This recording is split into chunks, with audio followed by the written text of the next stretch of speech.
मुलायम की छोटी बहू अपर्णा यादव के साथ बीजेपी में फिर धोखा। फिर से बीजेपी ने अपर्णा के साथ वही किया जो पहले भी किया था। बीजेपी ने जो फैसला लिया उसे जानकर अखिलेश डिंपल की देवरानी अपर्णा यादव तो भावुक जरूर हुई होंगी। बीजेपी ने अपर्णा की राजनीति को इग्नोर किया। क्या अपर्णा का अभी बीजेपी से मोहभंग हुआ या नहीं? अखिलेश डिंपल का साथ छोड़कर सपा संस्थापक मुलायम सिंह यादव की छोटी बहू अपर्णा यादव को एक बार फिर से झटका लगा है। यह झटका बीजेपी से ही मिला। अपर्णा के बाद में न जाने कितने नेता आए और आने के साथ ही उनके सियासी रसूख को बीजेपी ने सलाम किया, इनाम इकराम दिया, लेकिन अपर्णा यादव को अब तक वो नहीं मिला जिसकी चाहत थी। भावुक तो अपर्णा जरूर होंगी, एक बार इस मुहाने पर आकर सोच तो जरूर रही होंगी, सवाल तो जरूर कर रही होंगी। सपा को छोड़कर बीजेपी के साथ आने का फैसला उन्होंने जो लिया, क्या वो फैसला ठीक था?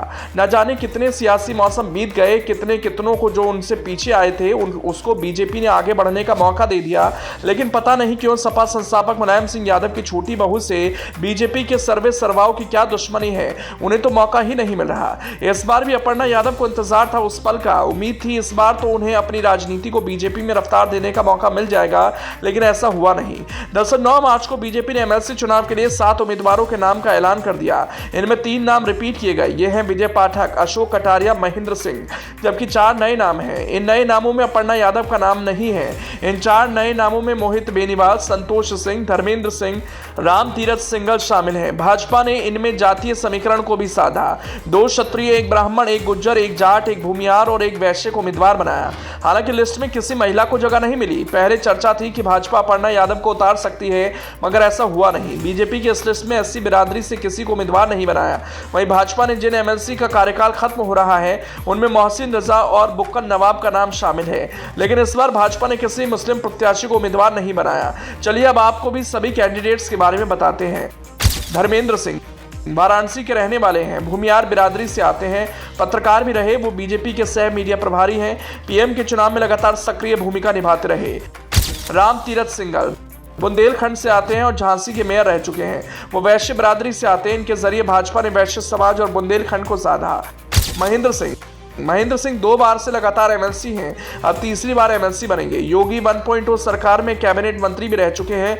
इस वक्त मध्य प्रदेश के चुनाव प्रभारी हैं। विजय बहादुर पाठक दूसरी बार एमएलसी बनेंगे। 2 बार से प्रदेश उपाध्यक्ष हैं, इससे पहले प्रदेश महामंत्री थे। आजमगढ़ के रहने वाले हैं। भाजपा ने इनके जरिए अगड़ी बिरादरी को साधने की कोशिश की। संतोष सिंह बीजेपी के प्रदेश उपाध्यक्ष और ब्रज क्षेत्र के प्रभारी हैं। 5 बार प्रदेश मंत्री रहे, दूसरी बार के प्रदेश उपाध्यक्ष हैं। लखनऊ यूनिवर्सिटी के अध्यक्ष रहे। अशोक कटारिया बजनौर के रहने वाले हैं, गुज्जर बिरादरी से आते हैं। पहले बीजेपी के प्रदेश महामंत्री रह चुके हैं। योगी के पहले कार्यकाल में परिवहन मंत्री रह चुके हैं। मोहित बेनीवाल जाट बिरादरी से हैं। बीजेपी ने पिछले साल मार्च में प्रदेश उपाध्यक्ष बनाया था। उससे पहले पश्चिम क्षेत्र के क्षत्रिय अध्यक्ष थे। उस वक्त 3 क्षेत्रीय अध्यक्षों को एमएलसी बनाया था, लेकिन तब मोहित बेनीवाल एमएलसी नहीं बन पाए थे, इसलिए इस बार उन्हें उम्मीदवार बनाया गया। वहीं बीजेपी ने 3 सीट सहयोगी दलों के लिए छोड़ी है। इनमें 1 सीट पर आलोद के योगेश चौधरी का नाम फाइनल है, जबकि 1 सीट पर अपना दल के आशीष पटेल का नाम लगभग तय है।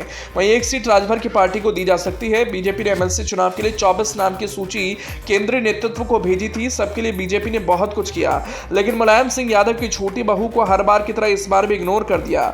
इस बार भी अपर्णा यादव के सपने को चकनाचूर कर दिया। ऐसे में सवाल है, जब बीजेपी में अपर्णा यादव की राजनीति को इस तरह से हल्के में लिया जा रहा है, क्या अपर्णा यादव अब कोई बड़ा फैसला लेगी? क्या एक बार फिर अपने जेठ और जेठानी से बात कर सपा में शामिल होंगी?